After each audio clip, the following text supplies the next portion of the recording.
morning, USC. I'm Leah Kaczmarek. I'm Rioux. And I'm Jolles. And I'm Anna King. Welcome to Friday Morning Live. 2020 presidential elections are right around the corner, but what network will be hosting the debate? Stay tuned. And a familiar face from a national trivia show gave an announcement about his health on the show's YouTube channel. We have the story. The results are in for the student government election runoffs. We have the details later in the show. It's been a chilly couple days in Columbia, but I'm wearing my spring break tie. Stay tuned for your weekend forecast. After our Feel Good Friday story of the week, I'll give you your latest entertainment news. You won't want to miss it. All that and more coming your way on Friday Morning Live. Live from the Kennedy Greenhouse Studio. Feel good. Feel informed. Feel Friday. This is Friday Morning Live.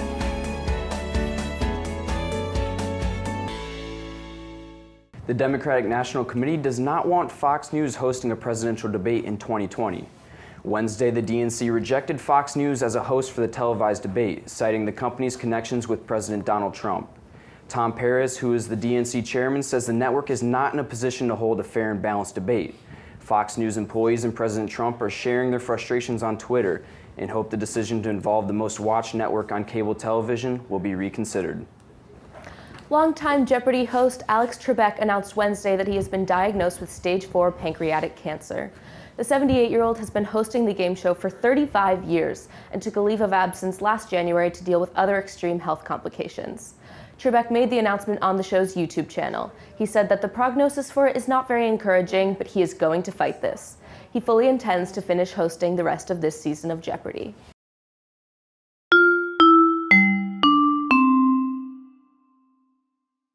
For your Feel Good Friday story of the week, spring break officially starts tomorrow and students cannot wait.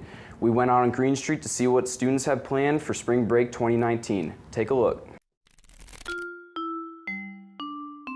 Hey everybody, I'm Evan Newton. And I'm Brianna Moody, and we're outside right in front of the fountain. It's man and woman on the street, and we're gonna ask people here about the upcoming spring break. So what are you doing for spring break? Going home, back to the beach. Should be enjoyable. I'm just gonna go home to Myrtle Beach and hang out with my family all week. Myrtle Beach representing, let's Yeah. go. I am going to a Weezer concert with my girlfriend at Colonial Life Arena. Let's go, we're going to Arena. I'm going to that too, Wow, but not with that's you. better than my plan. Yeah. The only problem is apparently there might be tornadoes, so I might get swept away That's while the listening Best to way to listen to Weezer, though. I would say, yeah. Going anywhere super tropical and drinking the whole time. That's true. I mean, you hear that from like everyone you ask. Breaking the springs, choosing the spring to break. I guess that's not too fun. What do you say? Oh, what celebrity would you go if you could choose any celebrity to go to spring break with? Let's go spring break with. Oh, you have a girlfriend. You gotta be careful with this yeah. answer, okay? I won't tell her about this. Kat Dennings is a beautiful woman. She is very, very wholesome, very holy. You know, you met her before? No, but I could tell. Where would y'all go? Like, what would you do? We'd probably go to the Weezer concert. All right, so that was Man and Woman on the Street. Thank y'all for watching. We hope y'all have a fantastic spring break, and peace out. Oh, wait. Thumbs up.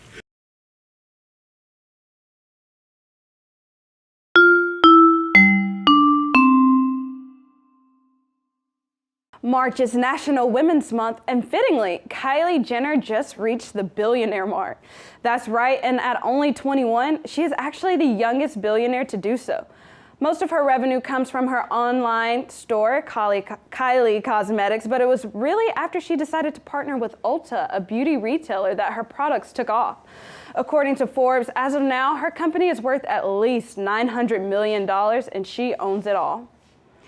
In other news, R. Kelly has been arrested for the second time this year, this time for failure to pay child support. Kelly owes $161,000 in child support, but argues that he doesn't have enough to pay it at the moment, and if it were less, he would.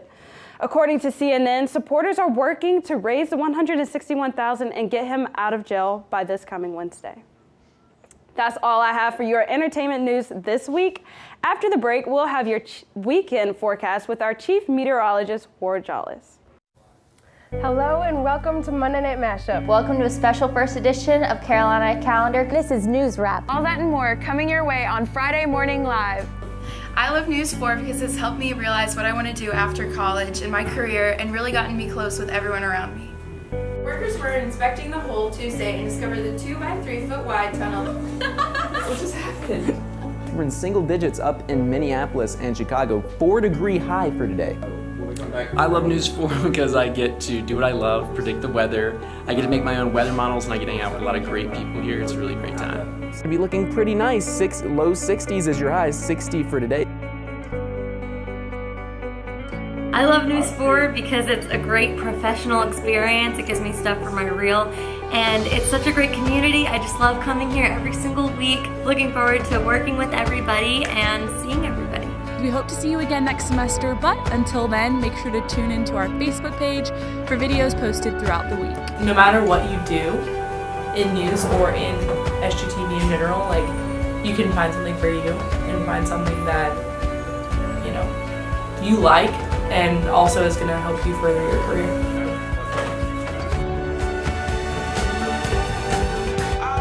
I didn't really get started until halfway through my first semester. And now looking back, I pretty much owe my entire college experience so far to SGTV.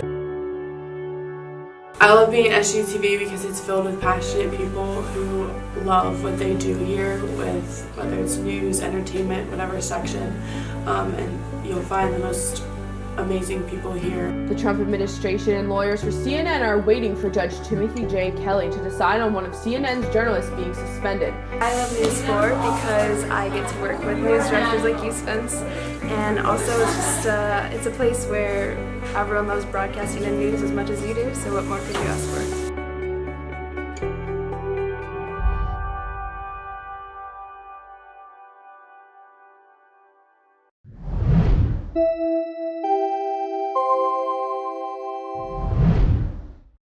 Welcome back to Friday Morning Live.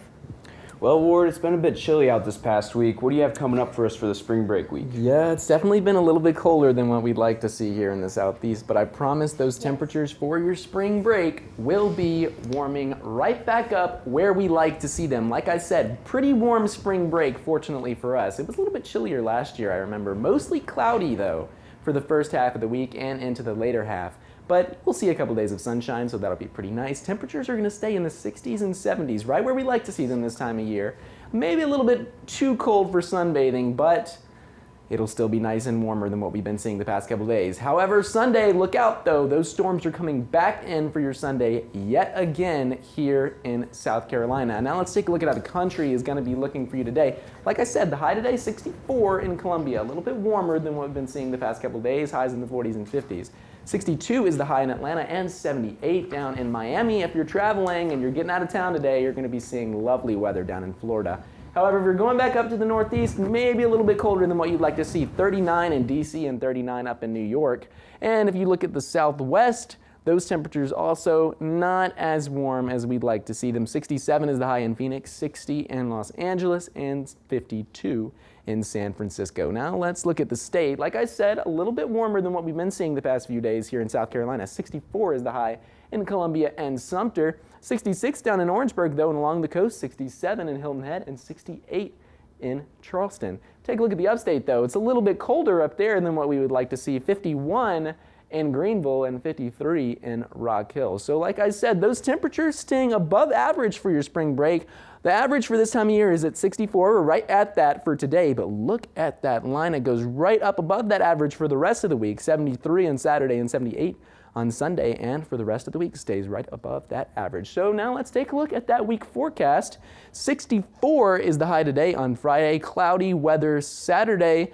A little bit warmer at 73 while clouds and showers come back in tomorrow afternoon. And then that storm chance on your Sunday, 78 degrees is the high though. We could see a high temperature on Sunday in the 80s perhaps.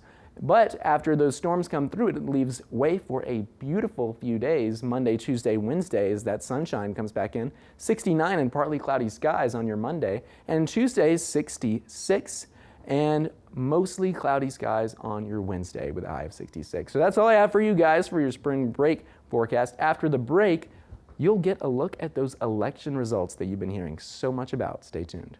Student Gamecock Television is USC's student-ran TV station. Our office is located in the Student Media Wing of Russell House in room 344. SGTV is composed of 5 channels. First, get all your student news with SGTV News 4. From segments like Man on the Street to the live broadcasted Monday Night Mashup, you're sure to bring out the journalist in you. Next, cover all things USC athletics with Capital City Sports. From live club broadcasting to post-game highlights, CCS provides student journalists with interest in sports a chance to enter the field of sports journalism. Express your artistic side with SGTV's short film production crew 1080C, where you can work on short films from pre-production all the way to post-production. Talk of the Town produces the entertainment content for SGTV.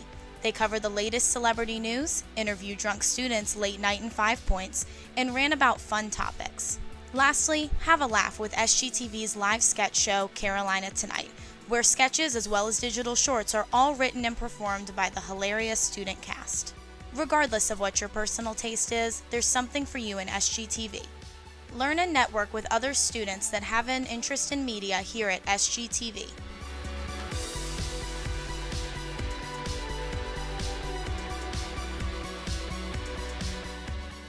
We officially have our 4 student government executives for the 2019-2020 school year. After tabling for weeks and even an extra week, the candidates were ready for the announcement day. Student body vice president and treasurers were announced last week, and the other 4 candidates went into a runoff. Wednesday was a day filled with lots of emotions. The Speaker of the Student Senate and the student body president candidates were anxious to hear the results of the runoff. Davis Latham won Speaker of the Student Senate position, and Luke Ranking is officially USC's next student body president. Lyric Swinton, who ran against Rankin, hugged her opponent after the announcement was made. Make sure to follow SGTV News 4 for updates on all student government news. Thank you all for tuning in to Friday Morning Live. Until next week, you can follow us on Twitter at SGTV News 4 for breaking updates. And make sure to tune in every week on our Facebook page live at 9 a.m. I'm Leah Kaczmarek. And I'm Will Rioux. Have a good weekend, Carolina. Forever to thee.